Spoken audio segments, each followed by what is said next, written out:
علامہ اقبال نے کہا تھا کہ قادیانی یہ وطن کے بھی غدار ہیں، اسلام کے بھی غدار ہیں، پڑھ کے دیکھ لے، یہ اسلام کے بھی غدار ہیں اور بلکہ ملک پاکستان کے بھی غدار ہیں۔ الحمدللہ وحدہ والصلاة والسلام علی من لا نبی بعد،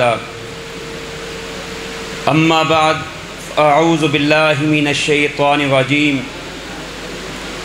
ما کان محمد ابا احد من رجالکم ولكن رسول اللہ وخاتم النبیین، وقال النبی صلی اللہ علیہ وسلم انا خاتم النبیین لا نبی بعدی۔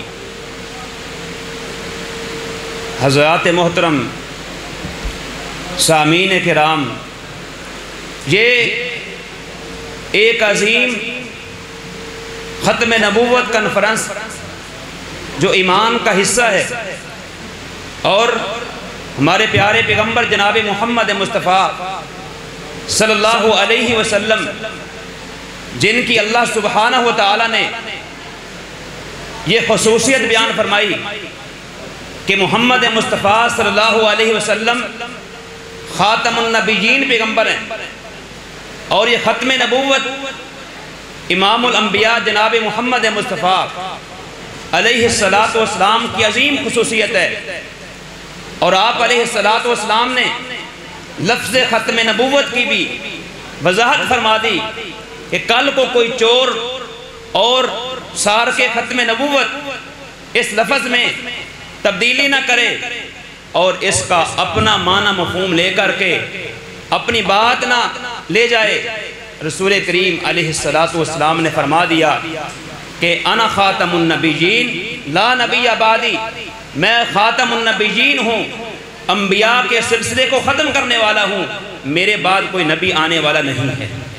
اور رسول کریم علیہ السلام نے اپنے فرامین کے اندر یہ آپ کو میں توجہ دلانا چاہتا ہوں کہ ختم نبوت کا جو عنوان ہے، یہ جو عقیدہ ہے، یہ قرآن کے نص قطعی کے ساتھ اور اسی طرح پیغمبر دو عالم جناب محمد مصطفیٰ کی حدیث متواترہ سے ثابت ہے۔ بہت سارے حضرات صحابہ ختم نبوت کے حوالے سے حدیث مبارکہ بیان فرماتے ہیں، اور جن میں رسول کریم علیہ السلام نے اپنی امت کو آگاہ کیا ہے، متنبع کیا ہے۔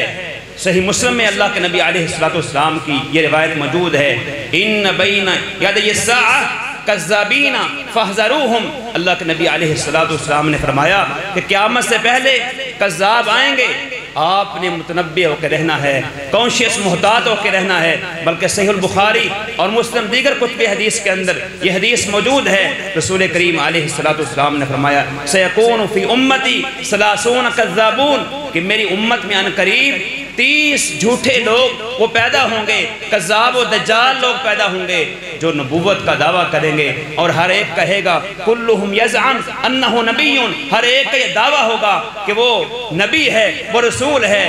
اور نبی کریم محمد مصطفیٰ نے فرمایا لا نبی بعدی، کہ میرے بعد کوئی نبی آنے والا نہیں ہے۔ آپ علیہ السلام نے خاتم النبیین کی وضاحت فرما دی کہ میں خاتم النبیین ہوں، میرے بعد کوئی نبی آنے والا نہیں ہے۔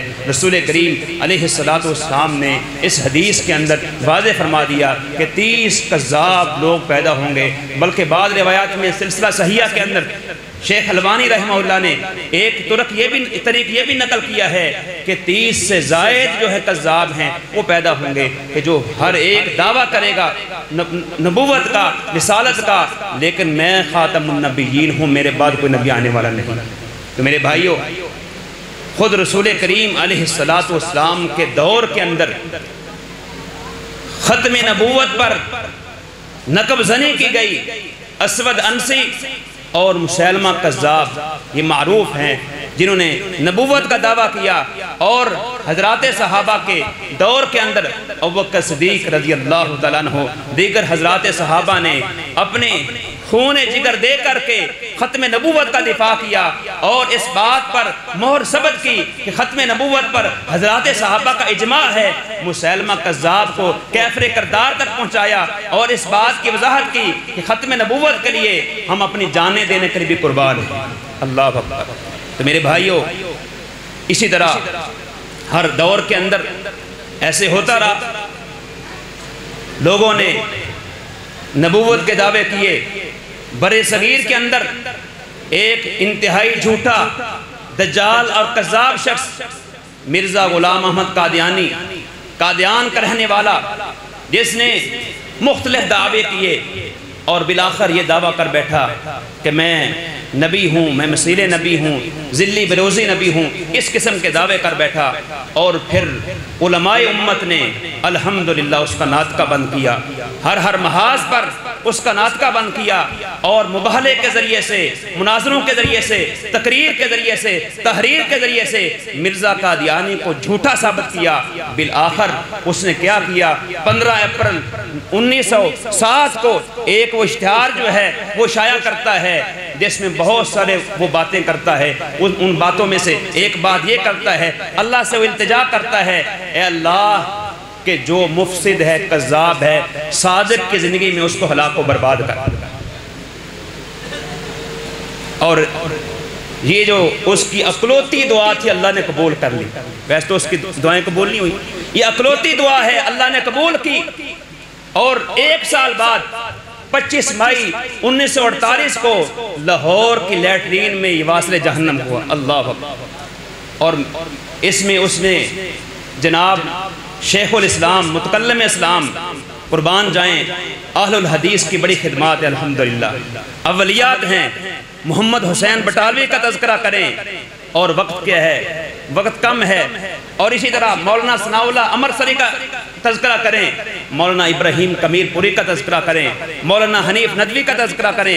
خود آپ کے جو ملتان شہر میں علماء اہل حدیث کی بڑی خدمات ہیں، دیگر علماء کے ساتھ ہر مسلک کے علماء نے خدمات دی، اہل حدیث کے علماء نے الحمدللہ خدمات سر انجام دی۔ یہ نوٹ کریں، آپ کے ملتان کے اندر مولانا عبد المتین جھنگوی رحمہ اللہ تعالی، یہ مولانا عبدالحق ملتانی اور مولانا عبدالتواب ملتانی کے شاگرد رشید ہیں۔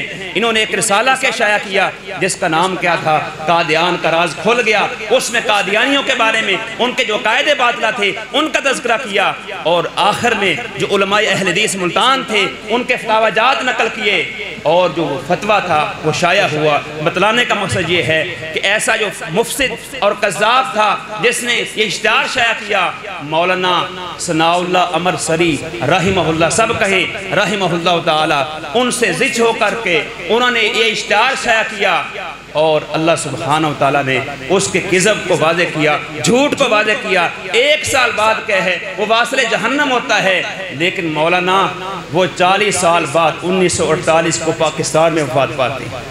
یہ بہت بڑی کیا ہے، اس کے کذب کی دلیل ہے کہ اللہ نے اس کو دنیا کے اندر رسوا کیا اور دنیا والوں کے سامنے واضح کر دیا کہ یہ شخص انتہائی جھوٹا ہے، کذاب و دجال ہے، اور یہ رب کا قرآن ہے۔ اللہ سبحانہ وتعالی جھوٹے شخص کو کبھی ہدایت سے نوازتا نہیں ہے۔ ان اللہ لا یہدی من ہوا مسرف کذاب، جو مفتری ہو، اللہ پر جھوٹ باندھنے والا ہو، کذاب ہو، جھوٹا ہو، دجال ہو، اللہ دنیا کے اندر اس کو ذلیل و خوار کرتا ہے۔ اور اللہ نے مرزا قادیانی کو دنیا کے اندر ذلیل و خوار کر کے ثابت کر دیا کہ سارے کے سارے جو قادیانی ہیں یہ کفر پر ہیں، یہ جھوٹ پر ہیں، اور ان کا جو سارے جو پیشوا ہیں جھوٹے لوگ۔ تو میرے بھائیوں،